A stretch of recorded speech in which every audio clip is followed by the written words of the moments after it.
Thank you. Thank you very much, Margaret. If you listened to Margaret, you will know that when you get to my age, almost everything is past. It was past this and past that. But I'm still alive, I'm still here, and I'm still doing some research, although I have retired from Cornell University a couple of years ago. What I'm going to talk about today, I'm an economist, by the way, so I'm not going to talk about the finer details of plant breeding.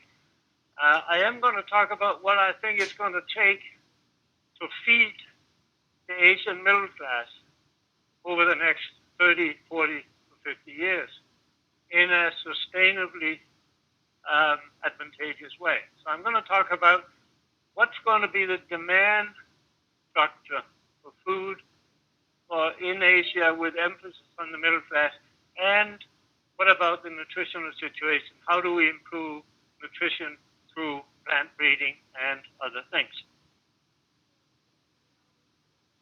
Now, I could just show you this slide and we could all go to social hour, because obviously what you guys, you plant breeders, have to do is to make sure we produce more food. The world is running out of food. The shelves are empty. This slide is probably from about 2008 or so, when we had the so-called food crisis. And there was a lot of writing, and a number of books came out saying this is the end of the world as we know it. From now on, food prices are going to go like this, or like this, depending on which side you're sitting on, up and up and up.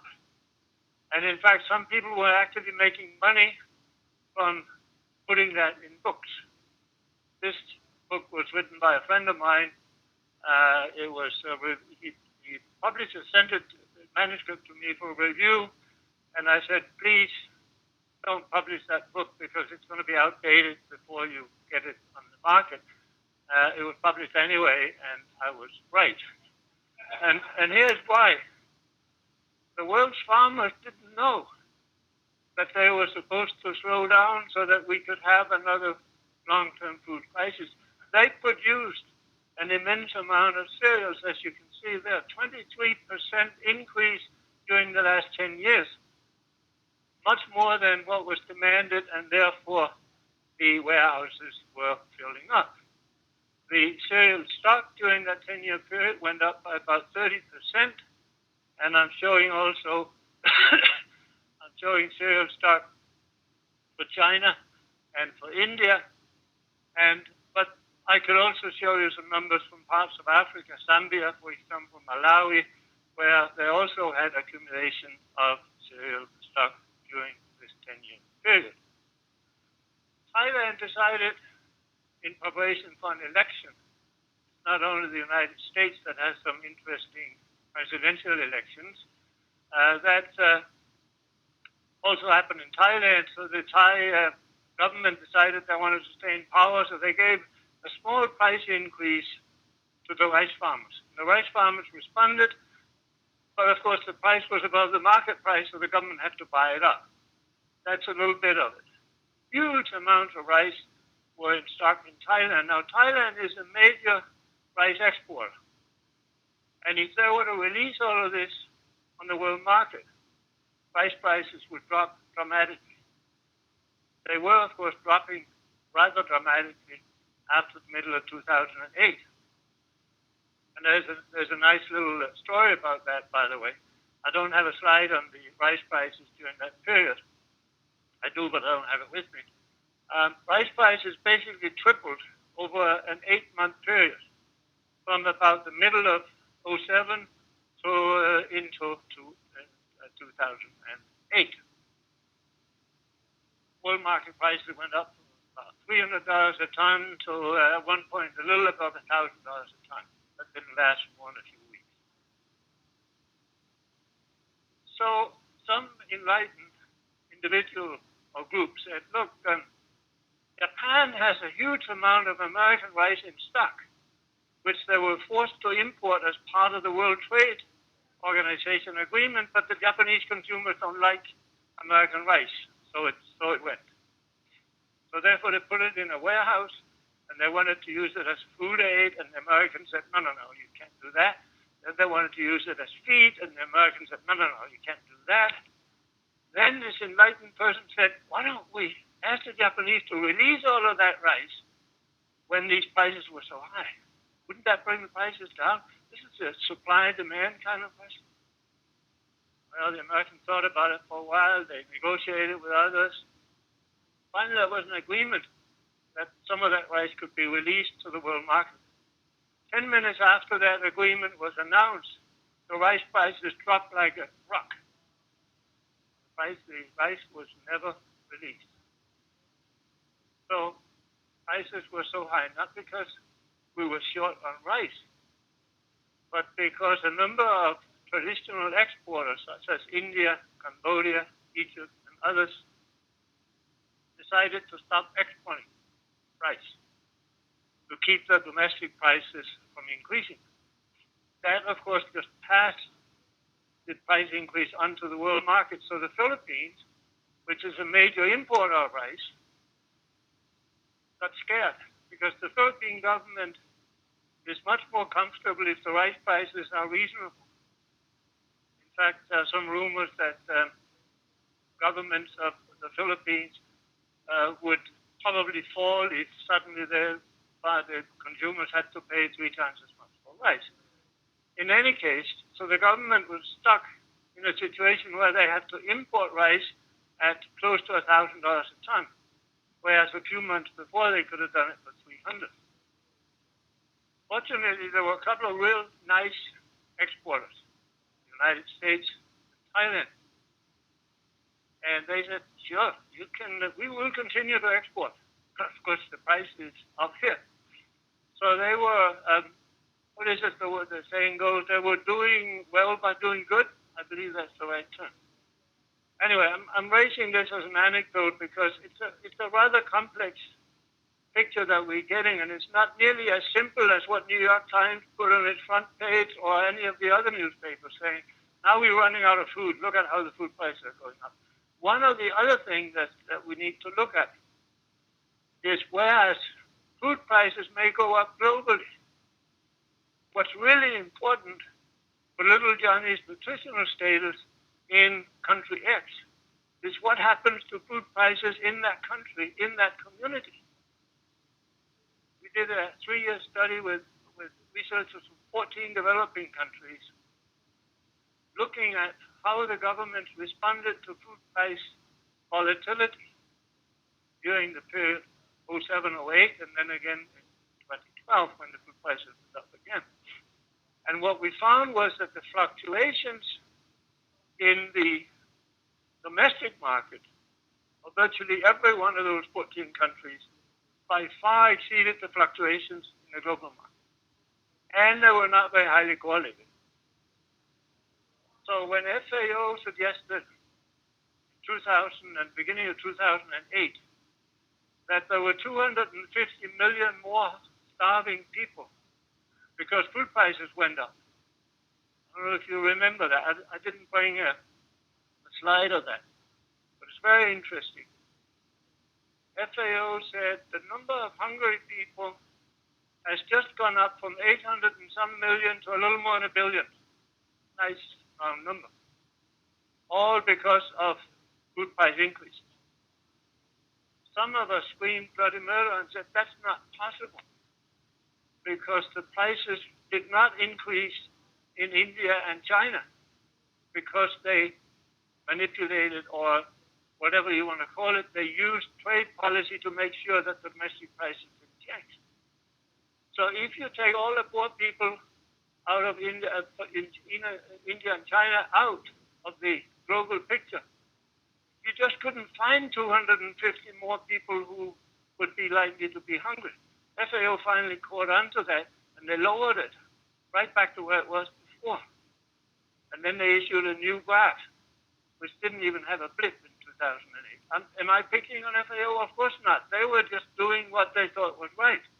But the fact is that we get bombarded with so much misinformation, some of which is purposely released and some of which is released by mistake.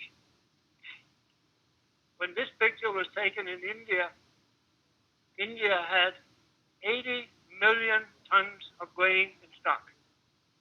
A little less than half of it was not under roof. like this. This, of course, is not fit for human or animal consumption, except maybe for the rats. There was a huge amount of grain. They're now down to about 50 million. They've been able to export some of it since then. And I have similar pictures from other parts of the world, but since we're talking about Asia, I'm limited to that. Here's what happened to the world market food prices because of this very large increase in production. Corn prices went down by about 50% during that 2-year period. Wheat prices by 25%. If you look at the food price index, it went down by about 20%. So you say, well, that was June last year. So what's happening now? More of the same. January, the food prices dropped by, I believe, about 6%. If you look at the period from the middle of last year until the end of February, the end of last month, food prices dropped by 8.5% and cereal prices by 10.9%. So we're still on that downward slope on prices because we're on an upward slope on production, and demand is not going up very much because of the economic crises that we have in so many places. So the conclusion is we got enough food. You guys, please stop breeding for more food. We've done it. We're there. No, of course not. And I'm going to come back to that. But I want to make one point before I do that. And that is my priority for you plant breeders, my priority number one, and I'd like you to make your priority number one, is trying to reduce volatility in production. This shows just a little bit of what is going to happen in the future. Because of climate change and other things, we're going to see dramatic volatility in the future in production, which is going to be translated into volatility in prices of the kind that we see right there. This is for, so the other one, that was one for corn or for maize. This one is for wheat. You can see that things are not too bad here, and suddenly it takes off like this. And my guess is, and of course the reason we see these dramatic decreases is in fact, or these decreases are shown on this graph like this. That's not going to continue. What we're going to have out here is more of this. You can help by developing drought-tolerant crop varieties, by developing crop varieties that will, if not resist, at least tolerate some of the other biotic and abiotic stresses that are going to come with climate change. So, yield stability, critically important. But secondly, I want to come back to the question, we have enough food, so forget about producing more. No, of course not. Population is going to continue to grow. Income is going to continue to grow. The middle class in particular is going to continue to grow. And people are changing their diets very quickly. I'm going to focus on the middle class growth and the diet transition. But keeping in mind that we will be probably 9.5 billion people, up from about 7.4 billion right now, by 2050. And before we level off at a population growth rate of 0, we'll probably be about 11.5 billion. So yes, there'll be many more mouths to feed. So don't slow down on that, but keep in mind that the fluctuation is critically important. Okay, the Asian middle class. That is where the action is going to be. Look at those numbers. In 2009, and this, by the way, comes from the same source that was used this morning. 2009, there were 500 million Asians considered middle class. And middle class, by the way, is defined as between $10 and $100 a day. In 2020, there will be 1.7, 3 times as many.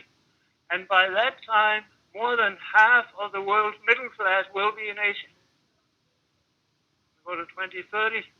Sure, I want to be with you at that time, but I will make an attempt. there will be 3.2 billion. And by that time, 2/3 of the world's middle class will be in Asia. Now, here's why it's so important. When people move from what we consider low income or poverty to the middle income, they want more food and they want to change their diet. Both of these things are going to put a lot of pressure on the food system. One more slide, one more set of numbers.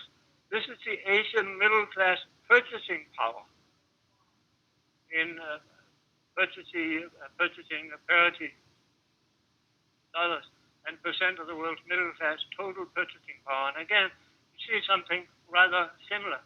By 2020, 14.8 billion will be the Asian middle class purchasing power, and that would be close to half of the world's middle class purchasing power. You go to 2030, you're up to about 32 billion and about 60% of the purchasing power of the world's middle class. That's where it's going to happen. That's where the demand is going to come from. That's what you as plant breeders really should keep in mind, because that's where the action is going to be. A couple of more things on the Asian middle class. 2009, the United States accounted for 20% of the total global middle class consumption. That is not just food, that's all consumption. Call it expenditure, income, whatever you want to call it. That's food and non-food, everything. 21%. By 2030, the United States will be down to 7%. Look at China and India. They will go from 4 and 3% of total consumption up to 18 and 23. It's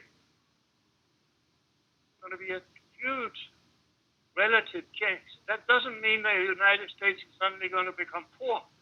This is a relative comparison. Just to make sure that I drive that point home, look at the country rank in the total middle class consumption.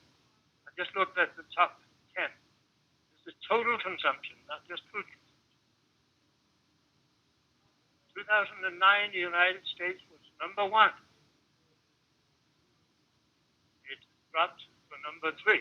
But look at what's happening to India. It was not even part of the top 10. And now it's, by 2030, it will be number 1. China will be number 2. Did I mention that's where the action is going to be? So what is the action? The action is partly more food and partly a switch in the diet, along the lines we actually talked about quite a bit this morning. It's going to be a decrease in cereal consumption, a decrease in roots and tubers, and an increase in meats, dairy, oils, and fats. I don't have vegetables here, but I have vegetables in some of the other slides I'm going to show for the future, because this is what happened during that 25-year period. Here's what happened in China between 1980 and 2009, same historical period as I showed before. This is for the rural households, a decrease in grain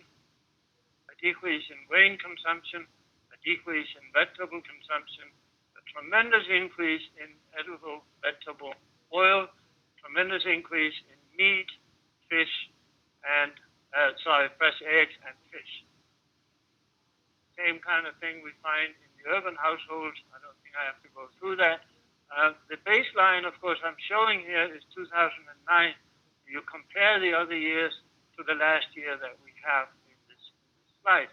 Tremendous increases everywhere except in grains and to a lesser extent in fruits and vegetables. Now let's look at the future, because after all, that's what's important, not what happened in the past.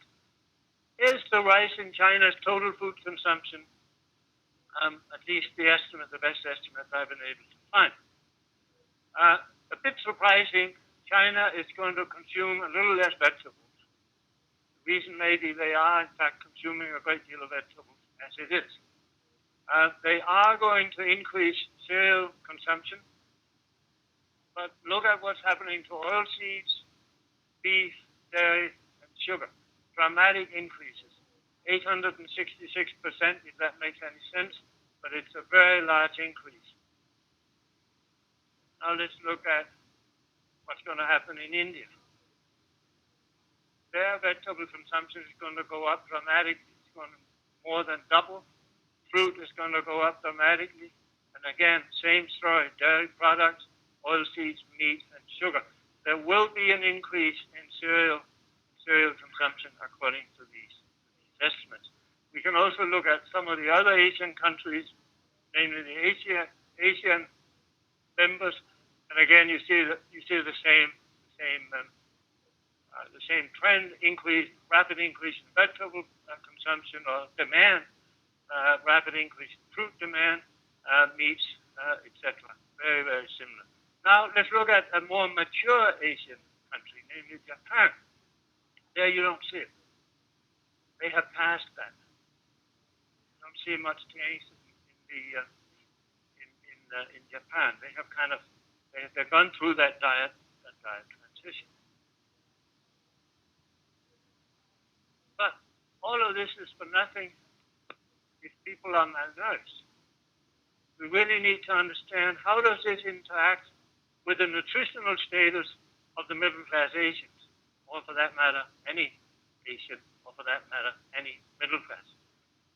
And I like to look at the nutrition challenge as being of three kinds. You got the macronutrient deficiencies, that is energy and protein.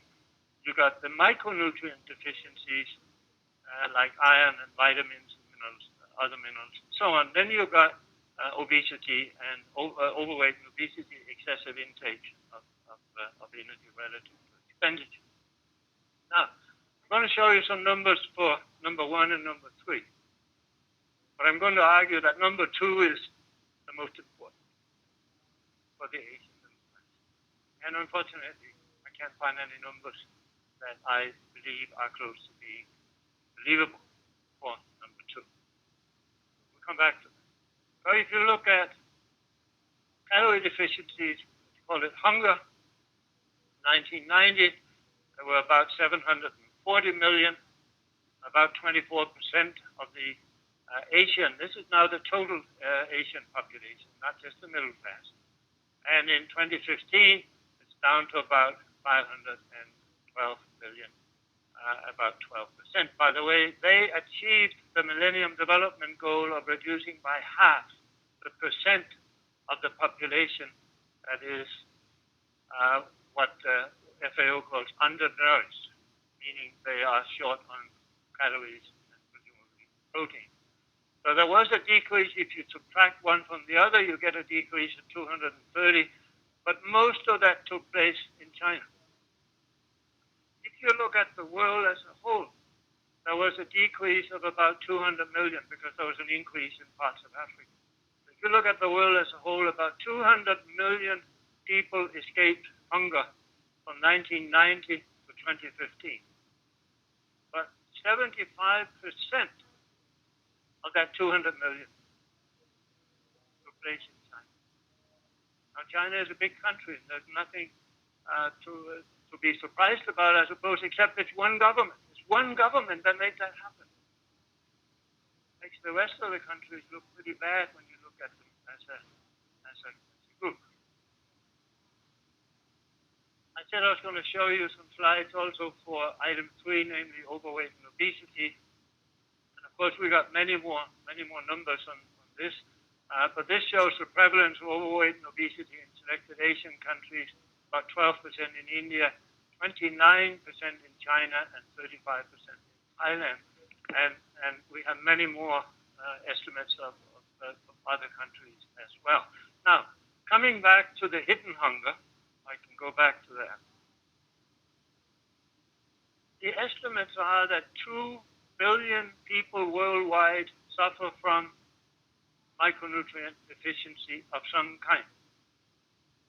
Iron deficiency anemia is widespread, particularly among women and children. In India, probably around 75% of all the women are iron deficient, and many of them suffer from anemia caused by iron deficiency. Vitamin A deficiency, very, very serious problem. Zinc deficiency. We don't have any estimates that I believe are close to being reliable for Asia, and certainly not for the Asian middle class. But the fact that you see this diet transition being reflected in what the middle class in Asia wants is a good sign, because it just may happen to be what they need. But if you guys can't reduce the unit cost of production of those things that produce those micronutrients, they're not going to make it. Remember, the Green Revolution reduced the unit costs of maize, of rice and wheat by between 30 and 40%. That's something that really matters for low-income consumers who may be spending 60% of their or more of their income on food. That didn't happen for grain legumes, pulses. It hasn't happened for the tomatoes, as far as I know, but we have an expert here that can tell me if I'm wrong. So much more effort needs to be put on increasing yields and yield stability of those food commodities that contain the kind of nutrients that are in such short supply. So this one we talked about, this one we talked about. All right, so much insofar as food security and nutrition is concerned, and how that should drive the priorities in plant breeding. But of course, there's much more to the story than that. I don't have time to go into a lot of detail on the other ones, but I want to show you this slide because it seems to me that that's all we're asking you to do. And, you know, that shouldn't be a big problem. You shouldn't lose any sleep over that. We want you to, we meaning the rest of the world, wants you to make sure that the resource use is efficient and sustainable. And we talked about sustainable this morning. We want farmers to have a reasonable income. We want consumers to have a reasonable, be confronted with a reasonable price. I'm not going to tell you what reasonable is. That's a matter of depending on kind of where you're coming from. We need to help societies meet the non-food demands such as cotton and biofuel and a number of other things, tobacco and so on. And of course, in low-income countries, economic growth in the agricultural sector tends to support general economic growth. So there's a lot more to it than improving nutrition and meeting food demands. But that's what I thought I would focus on today. But obviously, we could have focused on some of the other things as well. So let me just say a little bit on the supply side, because I've been focusing, as I said, on the demand side. Climate change. That's the big joke. We have experienced extreme weather events. We are experiencing these events as we sit here, fortunately not in Ithaca, but elsewhere. It increases the risk and uncertainty for everybody in the system, certainly for farmers, but for consumers and for traders as well. And we have the increasing temperature. Obviously, all of the plant breeders are keeping that in mind. I can't imagine any plant breeder that hasn't thought about how to deal with climate change. But we're going to have new biotic and abiotic stresses coming out of that climate change. We're going to have reduced per capita land and water resources, so we do need to increase yields. Absolutely we do. And then, unfortunately, some of the management of natural resources is not sustainable. We're drawing down the groundwater level and so on and so forth. You know the story. And the last one on that is something that has irritated me for the last 20 years. Why would anybody in his or her right mind be opposed to using science to solve the problems that are confronting us? I just don't understand it. We heard some real good arguments from on the livestock side, but you could make the same argument on the plant side, of course. That is, I actually wrote a book. I got so frustrated I sat down and wrote a book about it, which of course nobody read, but that's besides the point. We really need to get a handle on that. At Cornell, we have created something called Coalition for Science. Is that what it's called? Science Coalition? Alliance for Coalition? Alliance for Science. It's getting late in the day. Let's go and have a social hour. Alliance for Science, which is trying to counter all of the advocacy that is based on questionable data out there, all of the emotional, ideological stuff that's out there. Whether how effective it's going to be, who knows? But anyway, here we are. So let me finish by repeating, I think, what I have already said. Plant breeding needs to improve yield and production stability because climate change is going to create, it's going to be a real challenge to all of you to keep some kind of low fluctuation in production. And I talked about the biotic and abiotic stresses, tolerance, resistance to new insects, all of that. Stuff that you know a lot better than I do. And we need to improve the land and water management and efficiency so that, in fact, we can, leave the natural resources for the future generations in a position, in a state that they can feed themselves. And secondly, this I don't think I have mentioned, but it should be obvious from what I've been talking about. We need to change our plant breeding priorities from maximizing or optimizing calories per unit of resources to optimizing nutrients per unit of resource. I have worked with agricultural researchers most of my professional life, and I have fewer friends now than I did before I started bringing this up.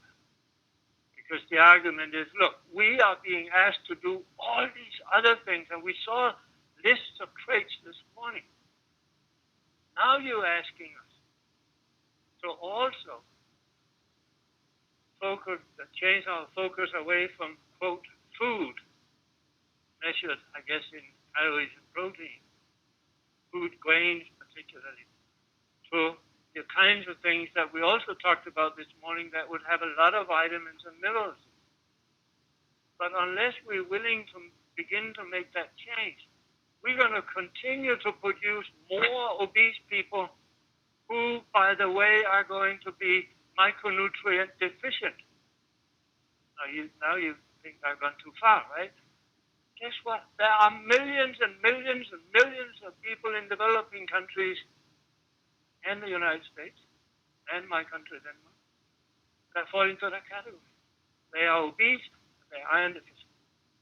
Or they are obese, they're vitamin A deficient. Or they're obese and they're zinc deficient. Talked to somebody the other day, D vitamin deficient, but obese. So this is not a crazy idea that some crazy economist is dreaming up in some Cornell office. This is happening. And if we keep pushing calories as the way to get plant breeders promotion and salary increases, rather than pushing more nutrients per unit of resource, land or water, we are going to end up with a population that's going to be obese and nutrient deficient. And the last point, and I'm not talking about livestock breeding, we already heard about that. But obviously there are a number of priorities there which we've heard about. But if we are to satisfy this very large increase in the demand for animal-based food, we have to do a lot more to reduce the efficiency in the production of the feedstuff, which may be corn, soybean, or whatever, depending on where you are. So those, to me, would be the three sets of priorities. And keep in mind I'm an economist. I can't go into the specific traits that you need to pursue, and you wouldn't want me to, believe me. So this is kind of more of an overriding set of issues that I think we all need to focus on, whether we're plant breeders or economists. So with that, Margaret, let me stop, and I'll be glad to take questions if you have any.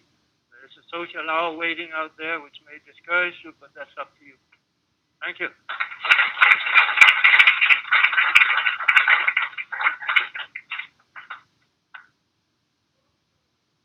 Yes? I was wondering about how effective do you think these biofortification approaches are compared to nutrition tablets, like vitamin D tablets and iron tablets supplied by UNICEF to developing world? Well, let's be clear, we know what we're talking about. If we're talking about biofortification, we're talking about a process in which the nutrients are being represented in the seed so that whatever is being produced hopefully will have a higher content of digestible micronutrients. Yeah. And if that's what you're asking me, I should first say that I'm totally biased because we developed this idea while I was at history and very quickly got CF involved, and now, of course, all of the CDIR sectors are in this. So I'm totally biased in favor of that. I think it is something, it's the closest thing I've ever seen that can walk on water. It's really wonderful. Now, why don't we just have a diversified diet instead of all this? Sure. I'm much in favor of that. Let's have a diversified diet. Let's make sure that every poor person can afford a diversified diet. Then we don't have to worry about biofood. But until then, let's work with researchers so we can make available stable food commodities with higher content of those vitamins and minerals that are in short supply among poor people who are consuming and who can only afford to consume those things. So that's where I'm coming out of that. Now, you were talking about distributing pills, I believe. That, of course, is industrial fortification or food supplementation. Now, it is pills and food supplementation. Help me out there. You have industrial fortification, which, of course, you're adding the nutrients after the food has been produced. AIM, for example, is the international organization that does this kind of. And then you've got distribution of vitamin drugs. And then you've got a number of other ways. Which are you thinking? I'm thinking of the UNICEF program where they distribute pills through public health centers. Sure. In developing world. Sure. It can work in urban areas and rural areas with good infrastructure. It does not work in rural areas with poor infrastructure. The other thing is biofortification keeps giving. As long as you keep doing your maintenance breeding and so on. The minute you stop distributing pills, you slide right back to the deficiency you had before. Does that show my bias? I'm not opposed to distributing pills where that makes sense. But I do think that a very large share of the people who are nutrient deficient are too poor to buy a diversified diet, and they are living in areas where the distribution of pills is going to be extremely expensive. That's why I think biofortification. Now, maybe in 50 or 100 years, we don't need biofortification anymore because by that time, those are no poor people. And everybody can afford a diversified diet. Then it's a matter of educating the people to make sure they actually get that diversified diet. That's another story. Maybe you can afford it. Thank you. Yes? You mentioned in the beginning that there were predictions that we were going to run out of food and that sort of stuff. I think that was largely based on the fact that the phosphate rock sources are being depleted, and they should be depleted by 2050 or something. And do you have any comment on that? Sure. I used to work for the International Fertilizer Development Center in Atlanta, so thank you for raising that question. There is rock phosphate available for as far into the future as anybody can see. There is no way we're going to run out of rock phosphate within a reasonable time frame. We're going to be hit by major or long for that. However, it's going to be more and more costly to get it. Because obviously you pick the low-hanging fruit first. That's a poor way to put it. That's got to go down and pick it up, right? But you know what I mean?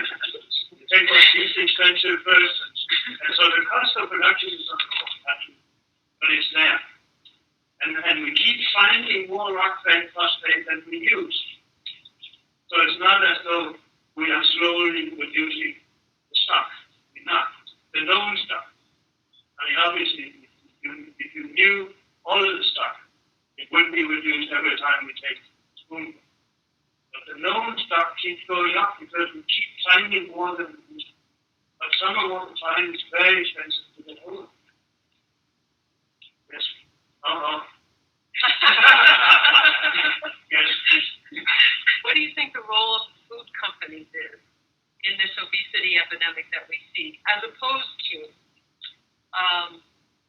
the breeders having something more to offer?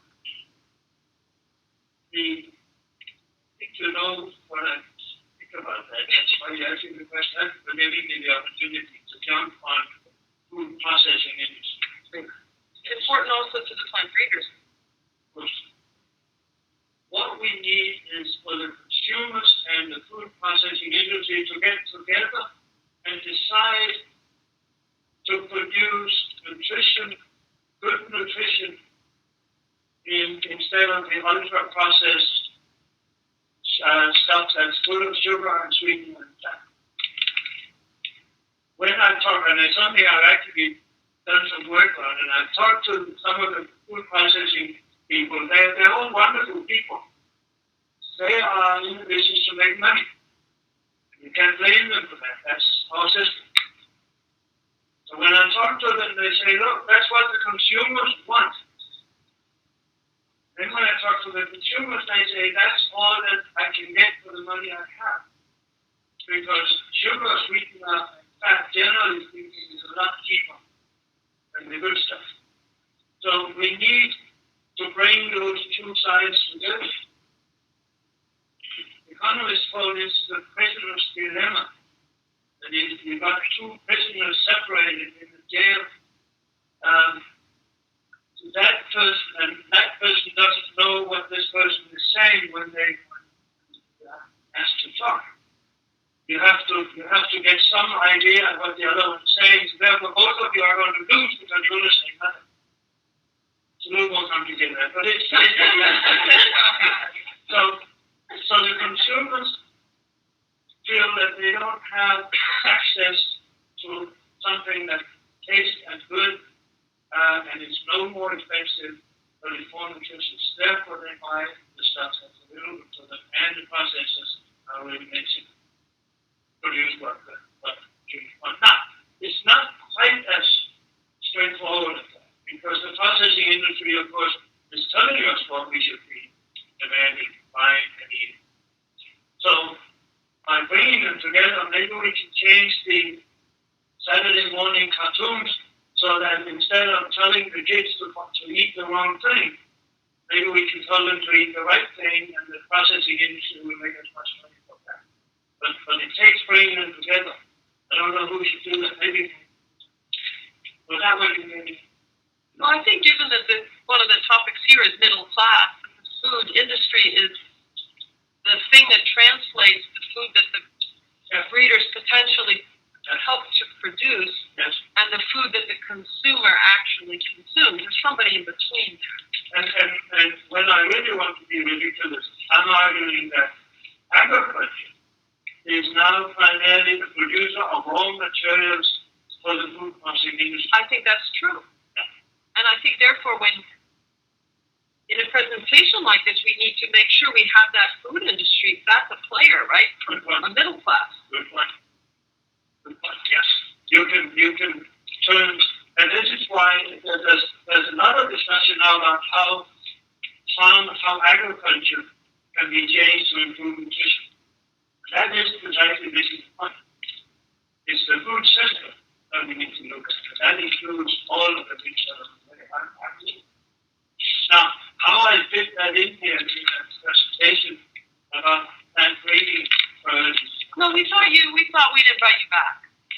Good. You have my email, right? Yes. Right. So one of the tasks you gave us was to breed for yield stability in the face of changing climate. But then the anecdote you gave is where we have speculators in East Asia driving up the price of rice. And as soon as that threatens with a dump of rice on the market, then the price all of a sudden drops down again. So even if we do breed for yield stability, it seems like we don't have a chance in front of people who speculate on food when they're not actually going to eat it. Well, because you do. TPP will make this worse. Well, yes. No, you can help the situation. You can't solve the problem completely. You know what makes the food prices go up is when you take food out of the warehouse. It's not when production goes down. It's when the amount stored goes down. When suddenly you see a statistic that says that we now only have half as much grain in stock as we had 6 months ago, unless it's a seasonal question that everybody's familiar with, prices shoot up. Now, if you do your job as a plant breeder and begin to reduce the volatility in production, it's much more difficult for the speculators to do that. But yes, of course, we're going to have speculators. We're going to have foreign trade problems. When India said from basically from one day to the next, we are not going to export any more rice, with some exceptions. They'll export a little bit to the French, but basically they stopped exporting rice. That has a huge impact immediately. Now you can call it speculation or you can call it good policy because the Indian policymakers were protecting their own population. I call it beggar thy neighbor because as soon as you do that, you're basically making it more difficult. But by helping to reduce the fluctuations in production, you can make it more difficult for the rest of the system to screw it up. To put it in that. Anything else before we break for social? You don't trade back yourself. You don't want to I have no idea. Do you have a sense of what the carrying capacity of the world is? How many people can be fed, in the world in an abstract way? Well, it depends on how much damage we do to natural resources between now and then. But if we get our act together, well, here's the thing. Right now, we have this heated debate. We have this mention between industrial agriculture and organic production. We need to break that down and come together somewhere in the middle in sustainable production methods. Look, it makes no sense to tell a farmer who is trying to cultivate land with very little nutrients not to use fertilizers unless there is organic material available. One of the big ecological problems in African agriculture, in African rural areas, is soil mining. I was just looking at a big project in Uganda the other day, which is organic agriculture. They're not permitted to use any kind of chemical fertilizers. That's fine as long as they got enough livestock, enough manure, and enough organic material. But there isn't enough of it. So we need to change the definition of organic agriculture to include the use of chemical fertilizers when that is the most effective source of plant nutrients. And for God's sake, there's nothing more organic than heat. So to say that organic production methods cannot use genetically modified material makes no sense to me whatsoever. So that wasn't what you asked, but you gave me an opportunity to go for it. So coming back to your question, no, we cannot feed 11.5 billion people using the current definition of organic agriculture So we need to change that definition. We can't continue to overuse the water, to mess up the land, and expect to feed 11.5 billion by the end of the century. But if we can get our act together and do some true sustainable production, we can easily feed 11.5 billion. And the beauty of my statement is that I won't be around to Margaret, are we done? I don't want to hold you away from that.